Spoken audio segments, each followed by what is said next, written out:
friends. Welcome to Never on the Back Foot. Tonight, we're breaking down round two of the Duleep Trophy matches. We explore standout performances, relive game changing moments. So, get ready for a fast paced recap and all the insights you need. Of course, joining me on the podcast today is Srijan. He's a passionate cricket fan and enthusiast, someone who follows all forms of cricket, not just international cricket. So, his knowledge on domestic cricket will also, greatly help this conversation. A warm welcome to you, Srijan. Thank you so much to all the viewers who have joined in as well. Please do share your thoughts, perspectives, comments, and we will, make sure to address it through the course of our discussion. So, Srijan, just to get started with our discussion, I'm sure you followed round one, and we were heading into round two with so much anticipation and excitement. So, just to start off with India A versus India D. Now, India A got back to winning ways with that commendable 176 run win versus India D. So, what were your first thoughts on the match? Yeah, first thoughts. I think with all of the test regulars or those who've been named in the test squad going around, going for the camp in Chennai and eventually to the squad, I was looking forward to seeing how the second string of these sides, perform, and they did come back really strongly. India A came back really strongly after what they went through in Bangalore, coming to Anantapur. Slightly different conditions, but they mastered that really well, and they registered a win. So good signs for India A, especially the second string of players who are not in the test squad, but always are knocking opportunity away. A good game overall. Yeah. Absolutely. And as you rightly pointed out, we did observe a lot of squad changes, heading into this match. And India A, in their batting effort as well, got to that 290. We had Riyan Parag's 37, which was, the biggest talking point. I think all over Twitter, you could see that, six he was just hitting. And even the late cameos that came in from Shams Mulani with his 89, Tanush Kotian with his 53. So talk us through that batting effort. You had the top order that kind of floundered. You later had, cameos coming in from that lower middle order. So again, good signs to see the tail wagging there. Yeah, you rightly mentioned Riyan Parag's innings, right? It was all over Twitter. All of them were talking about it. And Riyan Parag is, rated as the next big thing in Indian cricket after this year's IPL. The team management and the selectors, have put in faith in him, and then I see that they want to develop him as an all-rounder in all the three formats, and he showed glimpses of what he can be as a batter. But if I only had one, a gripe with his innings, that 37 could have been a bigger innings. You have a lot of players who make really good 30s and 40s, but you have a lesser number of players who, would go on to make those 30s and 40s once they get those starts, convert them into 50s and hundreds, and go on to score big hundreds. So if only one gripe I could point out towards Riyan Parag's innings is him not carrying forward the start that he got, and he was really batting beautifully. And as you mentioned, Shams Mulani and Tanush Kotian, both very capable batters. Mulani, the left arm spinner, he also played really well. Kotian's 53 was also very well played out. Uh, so the intention of me watching this Duleep Trophy is a watching out for the second line of cricketers that we can generate, and looking for backups really. So one backup that I was really looking forward to is the off spinner backup. Obviously, we have Washington Sundar in the other side, but Kotian's also another capable bat. He can sort of perform that Ashwin role, bat a bit at number 8, and then also be really handy with the ball. So it was nice to see both of them making most of the opportunities that they got. Certainly, and I think they've both, been pillars for their respective domestic teams as well, and they've actually performed really well. Seeing them carry on that vein of form, to the League Trophy was again a welcome sight. But just focusing a little bit on India D as well, I mean, they had Harshit Rana once again start with the ball. He picked a 4 for, and a lot of people wanted Kavirappa to also kind of feature. They're like, he's such a big miss. He'd have been brilliant in round one, and we had Ashdeep also, kind of chipping in with those wickets. So, how would you rate that bowling performance? And it just came together, right, for them? Yeah, Harshit Rana has really had a good 6 to 8 months following up from the IPL. He has been on the fringes of the India side. Again, someone who really can bat, down the order if needed, and then also bowl a good ball and then have good pace at it as well. So him chipping up with the ball and then also with the bat was no surprise. With Kavirappa and Arshdeep Singh, again Kavirappa is one bowler who's on the fast bowlers contract list. All the three players are on the fringes of the Indian side. Arshdeep, of course, in the shorter formats, and then now trying to make a name for himself in the longer formats as well. But again, good bowling effort from the three pacers here. Nothing to complain about. Uh, they played in uh, they played in Anandpur where you had little assistance for the paces, so they made most of the conditions to gain rewards with the ball. Absolutely, it was a very pleasing sight because they were bowling to a very competitive India A. But just again looking at India D's, batting effort, it was a forgettable first innings for them as well, right? I mean, they were folded out for 183, and we had no batters, showing any restraint. But I think that's where we really need to spotlight Devdutt Padikal's hard-fought 92, right? It was such a silver lining to what was, yeah, as I rightly said, like forgettable batting performance. But Srijan, what were your impressions of Devdutt Padikal's knocking? What did not work well for India team? Devdutt Padikkal is one player that I have a lot of time for. He's really elegant with his left-handed battingness. Something that I always look forward to. And as you rightly mentioned, even though India D did not get the batting start that they needed, none of them, contributed with the bat. Devdutt Padikkal was a lone standing effort. A really good innings at that. I really enjoyed watching the highlights of it. I missed catching it live, but I did watch the highlights, and I really liked how he played. He played against England earlier this year, and then continuing his essay again in the longer format here. It's nice to see he's making most of his opportunities and come at the chance. I think he should be knocking the doors for the Indian team as well. So I was really impressed with uh, Dev Partikal's batting. Yeah, certainly. I mean, he is speaking at the right time, and a lot of people did criticize how he did bat in that second innings, but we will, cross that bridge when we get there. But again, looking at the effort put in by India A bowlers, especially Khalil Ahmed and Akib Khan, I think they were fantastic, right? They took 3 wickets each every single time in the spell. They were just putting that pressure on the batters. So, Srijan, what were your takeaways from that bowling effort? Yeah, a good bowling effort at that. Khalil, obviously, I think he missed out on the India call up for the Bangladesh test by a whisker.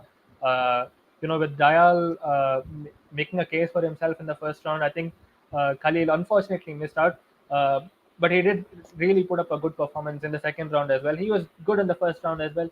Uh, Unfortunately, there was only place for one in the squad, and you know, uh, Yashdal was slightly better than Khalil in the first round, and that's what made him go to the squad. But Khalil made no mistake.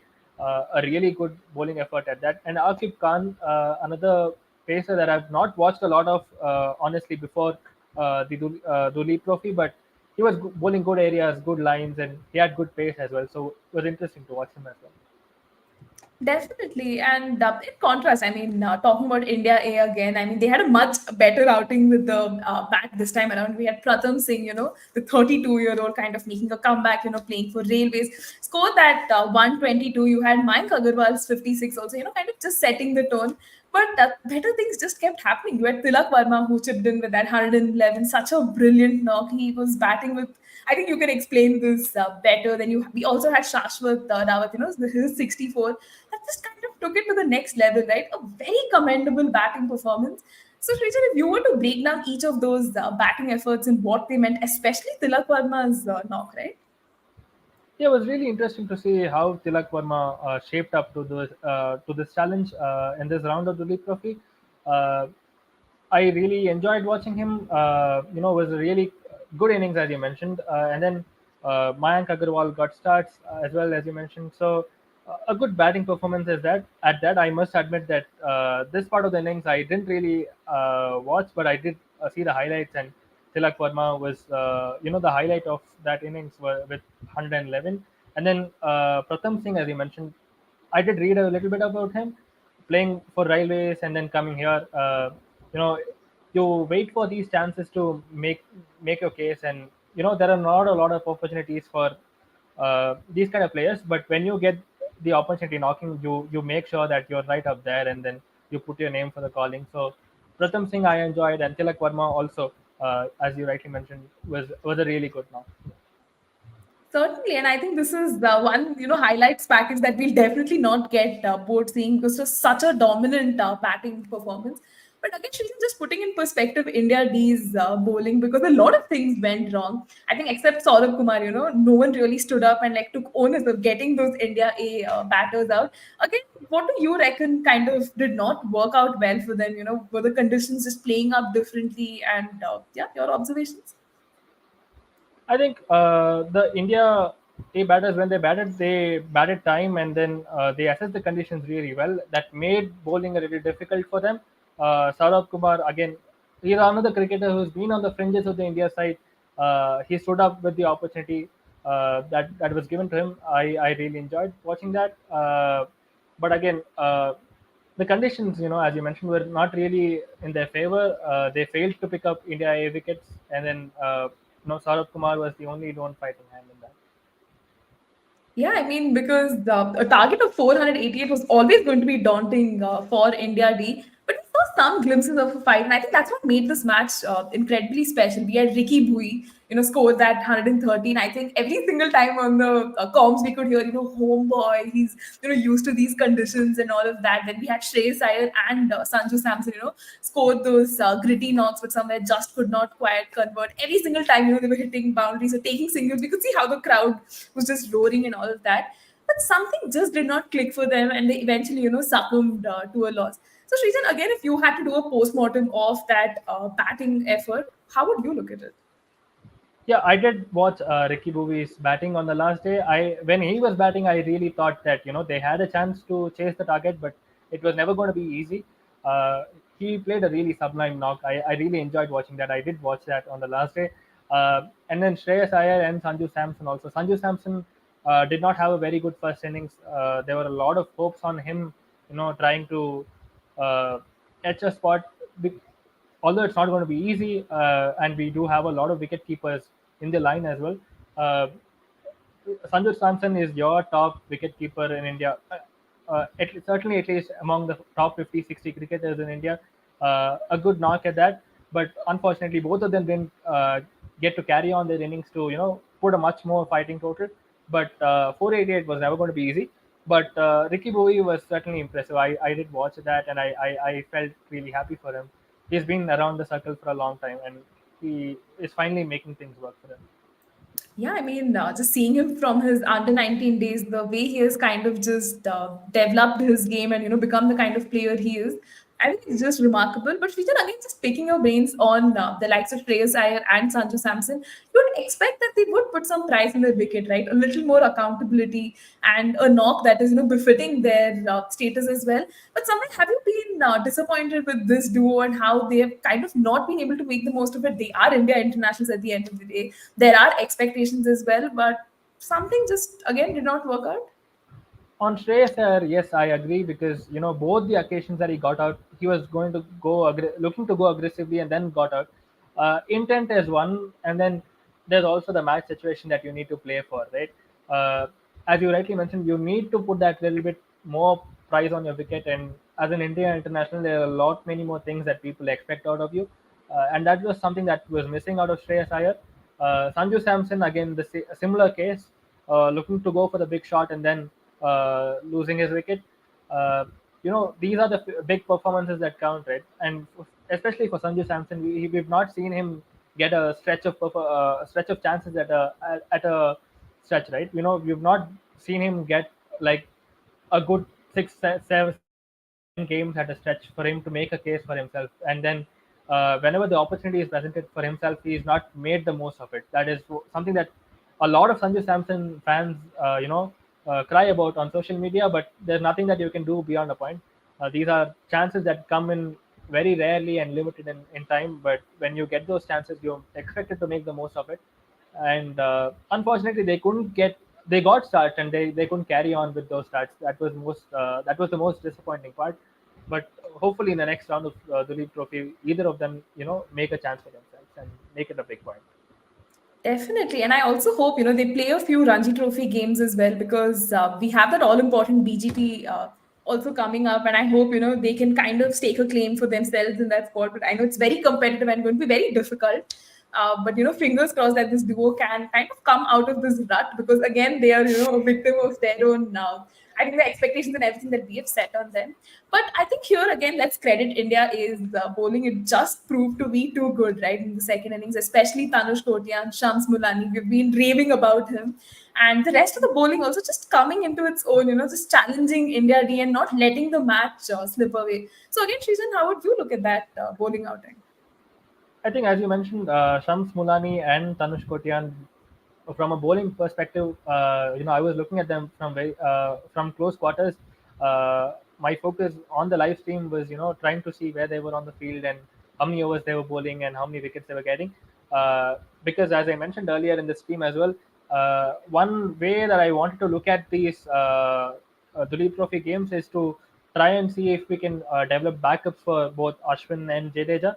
And in that respect, both of them, Mulani and Kotian, proved that they were of that metal, though slightly more inexperienced at this level.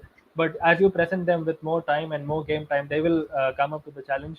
Uh, Especially with left arm spinners, Mulani, I think, has the queue slightly more longer than compared to Kotian, because with the left arm spinners all rounder department, you have someone like Sai Kishore, who's put his hand up and said he's ready for an India call up. They have someone like an Aksar, who's had a really good 12 to 18 months uh, prior to this, and he's also in the India side. So, and you also have Jadeja and Ashwin playing currently. So for Shams Mulani, slightly maybe more difficult, but Tanush Kotian, I think I was really impressed with the way he batted in the second inning, especially. Uh, and with the ball also, he was really good. Picked up 4 wickets, so good outing for both of them. Absolutely. And Shams Mulani, I think, definitely made a case for himself. I think he's also adjudged, player of the match quite deservingly for his stellar performance. And Prejan, before we quickly move on to India B versus India C, did you have any standout moments from this match that, particularly stood out for you, and highlights you'd like to take from this game? A couple of them, in fact. I think Particle 90 odd, when no one else, stood up around him. If he had one more fighting partner, I think the lead could have been minimized to a certain extent. Ricky Bowie's fighting knock in the second innings, that was really nice to watch. And then Mulani and Kotian, the spinners, I think I really enjoyed watching them as well. Definitely, and I hope they only grow from strength to strength, and we get to see more commendable performances from them as the Duleep Trophy kind of continues, and eventually on to Ranji as well. And let's talk about the India B versus India C match. This is very interesting, and I was actually waiting to have a conversation with someone about this, because the discourse I could see all over social media, but a lot of people were confused and I think very displeased, right, that this match turned out to be a stalemate. So, Srijan, what were your impressions from this match? Because we saw such a different match, the first one we spoke about, and then we had this match that was just kind of headed nowhere. So, yeah, thoughts on the same? I think once the first innings lasted for such a long time, when you had 500 plus runs scored, there was going to be little lesser time for you to enforce the result, and that is exactly what happened. But credit where once the batters got in, all of them got starts and all of them made sure that they got runs. Uh, a really good batting effort at that. Ishan Kishan scored a century. And then Ruturaj also got half centuries in either innings, and then all of them, got starts. Sai Sudarshan also got starts, and he scored runs as well.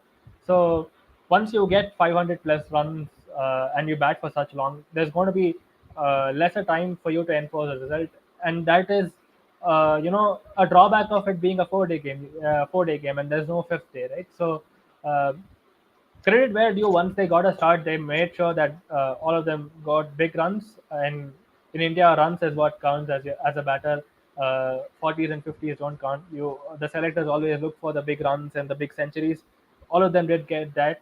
But again, once you bat for such a long time, you get little time to enforce the result, and that is exactly what happened. Yeah, I mean, it also kind of begs me to ask you this question that, somewhere did this match also give you the impression that, domestic matches should head that way, where we have proper 5-day affairs. I think off record also we were talking about how Ranji Trophy matches, the knockout ones are, 5-day affairs, but the league matches are 4 days. And even the Duleep Trophy right now is the 4-day one. So if we end up having like 5 day matches, do you see we'll get a result inclined consequence, or do you think the 4 day thing is just working out well? Yeah, logistically there will be challenges with the packed calendar that India domestic and India internationals have. Having that fifth day is going to be a burden, but again, Test cricket is for 5 days. Not going to complain. So an additional day of cricket is an additional day of action, and then more entertainment for me as well. So I'm definitely not going to complain. But again, as you mentioned, logistical challenges, of course, and then with the way the calendar is packed, I don't think you can fit in the fifth day. Uh, so you have to make do of what you have, and then at this point of time, uh, India, this game where there was no result. Uh, it was entertaining in its own way, even though there was no result. Uh, India C batted really well, and then India B also fought back. So you really couldn't ask for more. Yes, it would have been better if there was a result on the cards, but with 4 days and how the calendar is that you really can't ask for the fifth day. Uh, so yeah, you need to make do of what you have. I mean, that's a fair way of looking at it, and also just elaborating a little on India C's effort. Now, batting first, they got to a competitive 525. There were some very interesting knocks, be it Ruturaj's 58, Sai Sudarshan's 43, Rajat Patidar, contributed with his 40. But I think the biggest talking point, which was Ishan Kishan's knock of 111, and the less spoken about Baba Indrajit, who continues to rake in those crucial runs, as always highlighted by Ashwin as well. He got to a 78. We have Manav Sutar, contributing with an 82 in the latter half. Anshul Kamboj also stood out with that quick fire 38. Basically, everything just seemed to work out well. It was such a good batting performance. Everyone piling on the runs. So, Srijan, massive batting performance, and just so much to talk from this effort, right? Yeah, massive batting effort from both sides. I think India see Ruturaj scored half centuries in both the innings. I think if you ask my personal opinion, I think he is going to be the reserve opener, or he must be one of the reserve openers for the Border Gavaskar Trophy behind Rohit and Gill. Uh, he certainly deserves that spot, and he's done no less from both sides. Again, Sai Sudarshan's 43 was really entertaining. Rajat Patidar again. Uh, I could have wished for him to convert that 40 into a big score, but that didn't happen. And then, as you mentioned, Ishan Kishan's knock of 111, a lot of people did speak about it. And as Ashwin rightly put it out, there are a lot of people to speak about Ishan Kishan, but Baba Injured, again, he's been one of those players for Tamil Nadu who's scored for the last couple of seasons or last 3 seasons. He scored in all the tournaments, and is unfortunately not got that India call up yet. And then, uh, and make no mistake, there's no place in the Indian middle order as well. But uh, they do their part, score the runs and wait for the call up. Hope the call up happens. But unfortunately for Baba Indrajit, the call up has still not come about. He is someone who's, you know, highlighted Tamil Nadu's batting from a Ranji Trophy perspective. Even this year's Ranji Trophy that happened earlier this year, he was a standout for Tamil Nadu. So, really good batting performances from both sides. A lot of things to dissect, but yeah, I think I was really happy looking at this side. But unfortunately, this I think this game was not live streamed as well, so that was a drawback for us too. Yeah, definitely. A lot of complaints on that respect, because I think the match had so much to offer. So, most of our updates were just coming from like Twitter, or, following it on the BCCI website. Now, although we have, I think the discourse everywhere is just so fixated on India, India C's batting, that India B's bowling kind of just went unnoticed. We had the likes of Mukesh Kumar and Rahul Chahar, who took four first. And there were also, contributions coming in from Navdeep Saini and Nitish Kumar Reddy, that everyone is so excited about, because we've always wanted, a fast bowling all-rounder. So, Srijan, would you classify this as an interesting bowling performance in the face of a very, tricky batting lineup? Yeah, certainly. Because Mukesh Kumar, if you look at the previous outing that he had in the previous round of Duleep Trophy, he didn't really set the stage on fire. as people expected him to, and he also missed out on the India call up for the Bangladesh test. Unfortunately, these tests being home series, there are only going to be two paces that are going to be playing in the 11, and then you also have Akashdeep and Yash Dayal as the backup seamers in the India squad. So that's where I think Mukesh Kumar slightly missed out on getting the chance. Rahul Chahar has been one of the bowlers who's consistently made it a point to prove himself in the shorter formats.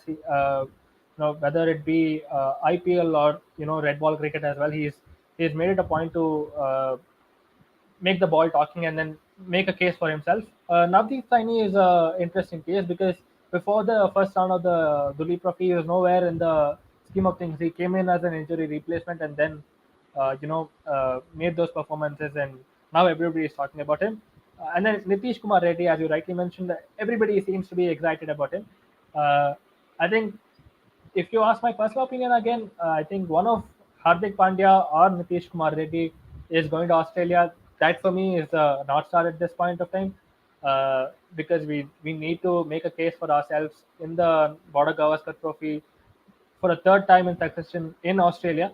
Uh, One of Nitish Kumar Reddy or Hardik Pandya as a seam bowling all rounder is going to go to Australia. So Nitish Kumar Reddy again chipped in with the ball. He bowls good pace, 135 and upwards, holds a tight line. So Nitish Kumar Reddy, as you mentioned, was really exciting, and then Navdeep and the other bowlers as well. Good bowling effort. Definitely, and I think Nitish has been making the right noises, and a very bold prediction there. That he might end up playing, the BGT as well. I was hoping his name would just magically appear in the Bangladesh series, but again, I think we will talk about that Bangladesh series selection a little later. And as you rightly pointed out, Srijan, earlier in our conversation, again, I was like obsessing over India sees batting, but India B too, right? To their credit, was scintillating. I mean, at least Abhimanyu Ishwaran was with his I think mammoth knock of 157, once again reminding the selectors that he exists. And we also had N. Jagdish, playing the perfect foil with his knock of 70. And it was a crucial knock, but again, no other contribution meant that India B was just short of 332. At one point, I really thought they would get to a bigger total. But thoughts of the same, Srijan, on this batting effort? Yeah, Ishwaran's been one player again who's been on the fringes of the Indian side. Unfortunately, had not got the opportunity to break in. And where is the space for anyone to break into the side? You have players who are doing really well and good for them. Once they get the opportunity, they are making sure that they hold on to their places. And Ishwaran, he's been with the side a few times, but as I said, not got the opportunity to make his debut. Once again, reminding the selectors that he is there and thereabouts. The last few seasons in Ranji Trophy, he scored consistently, year after year, without trying to give up on his ambitions. Again, it was nice to see him, put his foot once more, in the door and say that he is there in the reckoning. Jagadish, again, one other talent from Tamil Nadu who has been in the news for all the good reasons, from alongside Baba Indrajit. Uh, One thing that stood out for me with Jagadishan is the fact that he opened the batting after keeping for such a long time, almost 1.5, 2 days. He kept wickets and then he opened the batting for India B. That was really good to see. Also testament to his fitness and the commitment that he has to the game. So good fighting efforts from both of these. Unfortunately, both of them couldn't make it slightly more bigger for the lead or the deficit to come slightly lesser, but a good knock at that for both of them. Certainly, a lot of positives to take away, because otherwise, I think India we did not have a lot to kind of show on their scorecard. But I think Srijan, I think here again, we are going to be obsessing over Anshul Kamboj, because he was streets apart when it came to the bowling side of things. He shined with the ball. He took an 8 for, which is so unheard of. And how impressed were you with that? Because I think a lot of people who don't follow domestic cricket aren't aware of him. I think the first time they even got a glimpse of him was, playing for Mumbai Indians. But again, very small sample size to, kind of draw impressions from. But this outing has certainly, just given him the right kind of attention, right?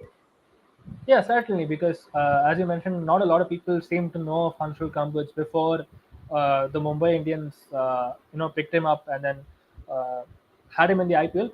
But again, really nascent young days for Anshul Kamboj in his first class career. He's played only 15 odd games, if I'm not mistaken, and this has been his career best performance. Uh, Again, domestic games such as these are, the opportunity for youngsters to put their hand up and then to say that they're there, in case the first line of India players don't work out for some reason. And yeah, as you mentioned, 8 for in a domestic game for a pacer that too is slightly unheard of, but good performances that at that. I read the report, and unfortunately, this game not being streamed, I only had reports to read through and then uh, the BCCI website to look at. But again, young career, bright future ahead for him. Anshul Kamboj is a name that you will hear a lot more often. I think for those who don't follow domestic cricket, I think Anshul Kamboj is a name that a lot of people will be hearing a lot more often in the coming seasons. He's a youngster to look forward to. So a good performance for Anshul Kamboj as well. A very good outing at that. Yeah, definitely very memorable. And I think for a lot of us, his name will be imprinted in our minds, owing to this performance.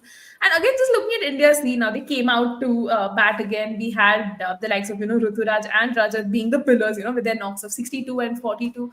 But again, we knew that the match was headed to a draw. They declared on like 128 for 4 with clearly time running out. So, Srijan, thoughts on this batting performance? And somewhere, I know the match wasn't telecasted live, but you knew, right? The match could not possibly have a result until some miracle could happen. Yeah, India B could only enforce the result if they wanted to, and with them batting for a second time, I think the time obviously was a deficit that they had to catch up with. Unfortunately, could not enforce the result, but again, Ruturaj and Rajat Patidar put their hand up and then made contributions for their side. Ruturaj again with a half century in both the innings. I see him as a reserve opener, as I said earlier, but a good game time for both of them in the middle. You don't know when the opportunity might present itself for both of them. Uh, both of them, capable. Oh, Ruturaj, a capable opener, can also bat in the middle if needed. And Rajat, he couldn't put bat to ball in the India versus England series, but after that, he's had a good time. The later half of the IPL and now as well. So things are looking good for both of them. I think if an opportunity presents itself, both of them are ready to take it with both hands. Definitely. And as I always keep telling, having these problems of abundance is always great signs, for Indian cricket when we have so many options as well. And Tristan, before I move on to, pick your brains on other aspects of the Duleep Trophy, did you have any standout moments or any highlights from this game that particularly stood out for you again? Yeah, certainly. Ishan Kishan's knock and then Baba Injurajit's knock. Uh, Jagadisan with his 70 odd was really nice to see. And then Anshul Kamboj, of course, how can I not mention him? Uh, is a name that we'll hear a lot more often. I hope so. But again, these were the highlights for me from this game. Certainly. And now, moving on to this one question that was in my mind for some time. I've asked, I think, also, a couple of my guests on the show. Now, looking at the Duleep Trophy, right, this was going to be a platform, a sort of important, say, trampoline, for fringe players to make their mark, and eventually stake a claim for that Bangladesh tour. But again, Srijan, we see the Bangladesh tour, squad composition. It's very similar to the one that we already had, for our previous series as well. A lot of senior players are playing. So, what do you think was the rationale behind that? I mean, this is a tour versus Bangladesh, a side we can definitely not, take for granted or lightly. But we still had that New Zealand series where we could have experimented with like our first choice players, with the Bangladesh tour serving as like a good testing ground, right? So, do you are you also the same? Are you also thinking in the same line of thought that it could have been an opportunity for those French players? No, not exactly, because yes, I understand that you need to give opportunities to other players as well. But these 5 tests at home for India hold a lot of importance, because if you win these 5 tests, then you go to Australia with a much lighter baggage of having not to worry about winning all those 5 games, because 5-0 and then you're through to the World Test Championships final. Uh, so with the WTC coming in, every test is a it holds some value for the board and the players as well. You always have your eyes set on the final, and with India trying to go in to the final for a third consecutive time, they did not want to put a foot wrong, and no mistake at that. Once you secure a comfortable lead in both the series, both the Bangladesh and the uh, New Zealand series, is when you can possibly think of giving some game time to the French players, because the Australia tour is a very long tour, five tests at a stretch, five tests in 6 weeks time. So you need to also present some game time to the second line of players who you think might be stepping up at some point in the Australia tour. But again, no mistake at that. A lot of these tests hold a lot of value, especially with the World Test Championship coming in. So 5-0 at home, and then you go to Australia with a lot less baggage. So that is the rationale I would like to presume for naming such a strong squad against Bangladesh as well. And then Bangladesh is, as you mentioned, not a side that you can take lightly. They've whitewashed Pakistan in Pakistan, and they will be coming with a lot of confidence. So, and even the last time that India toured Bangladesh, they gave it their all. Bangladesh really fought with the ball, and the Mirpur test, we just won by a whisper. So, make no mistakes at that. India have named the right squad. Yeah, definitely. I think with the WTC in place, every single match just has so much relevance. And I think, as I was just listening to you answer, I was thinking of, probably having a lot of A tours, youth tours would definitely help, right? Because red ball is such an important component. I think with the WTC, we will see, the health of Test cricket very much in check. So I'm just hoping that these French players do get opportunities, because you don't want them thinking, right, that hey, I'm probably not going to get an opportunity at all, and just kind of giving up playing for India in the longer format. And Srijan, even just looking at these two matches, which was played at Anandpur. So how would you assess Anandpur as a venue, and any major takeaways? Because I think heading into like the Duleep Trophy, a lot of people are like Anandpur is like kind of copying the conditions of Perth, but we saw something very different kind of play out. But what have your impressions been of the pitch? Yeah, the first game in Anantapur, the Pacers had something to write home about. The ball did some talking, but the second game not as much as we expected it to. But again, great selection of venues again, because you needed to mimic the conditions in Australia, and the bounce and the carry that Anantapur generated with at least the first game was something that really impressed me. And then Anantapur as a venue, it's a tier 2 city in Andhra Pradesh, uh, and then the ground and all of that is also not not very developed to see how we see the metros, but a good crowd turned up for both of these games, and that again emphasizes a lot, you know to have your internationals, at least some of them, play domestic cricket. And we saw the craze for Surya Kumar Yadav and the likes in the first round when they went to Anandpur. All of the stands were there. They were full, and they wanted to catch a glimpse of their idols. In some way, you also try to mimic the conditions of Australia, and also try to schedule the games in tier 2 cities, and you had crowds coming in and turning up for these games, which otherwise would not have happened if you had not had your international stars playing in these games. So a good selection of venues. I really liked Anandapur, at least for the first round of games, but yeah, it was a very good ground. Crowd turned up. There was a lot to look forward to. They were excited. The players also got some good game time. So very happy at that. Yeah, definitely. I think a lot of positives to take away, and I think that's what makes these matches nice, right? I mean, domestic matches usually we get very sad that you don't have spectators thronging the stadiums as much, and it's definitely a sight for sore eyes. But seeing these spectators was definitely a welcome sight. And we can also, heading into these final two matches of the Duleep Trophy, what are you most looking forward to? And do you have any predictions on who could possibly win the Duleep Trophy? No such predictions at that, because there's still two games to go, and then the better side would obviously put their hand up. I'm really impressed with, to a certain extent, with India B, because they did put up a good fighting total in the second game. So India being maybe right at the top of my head, I think hold a chance. Uh, a lot of the players, we will see more changes. I think for the second test of the Bangladesh series, we'll also see more of the players, going out. So and joining the Indian camp at that. But how they manage their resources to put in a fight and then go for the finals eventually is something that we need to see. Uh, and even for those players who might not get a call up for the Bangladesh series, there's an A series that there's a shadow tour to Australia that is going to take place. The A team is going to play alongside the senior team. So keep at that, and the good performances I think will be rewarded for the Australia series as well.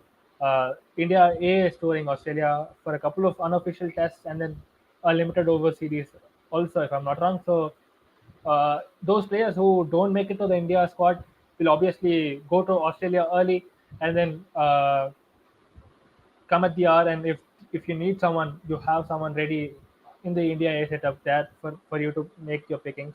So not to be disheartened, but those players who don't get a chance will be going to Australia. That is the way that I look at least for the A tour. Definitely, and I think the rest of these Duleep Trophy matches will give us a glimpse into how these players are kind of shaping up. Because as you rightly said, if they don't get selected for the main squad, there's still a possibility for getting selected in that A squad, which is very prestigious considering the abundance of talent we have in this country. And yeah, Srijan, that pretty much does conclude our discussion as well. First up, I'd like to take this opportunity to thank you for joining us and sharing your lovely insights. And to all our viewers as well, if you're catching the stream later, please do ask your questions in the comments, and we'll be happy to address them as well. The plan is to do a lot of live shows like this with cricket fans. Make sure to follow us on all of our social media platforms, and the very knowledgeable Srijan on Twitter as well. He does share his perspectives there. And yeah, guys, that's all for now from us. And hope you have a good night. Thank you so much and take care. Bye for now. Thank you for having me.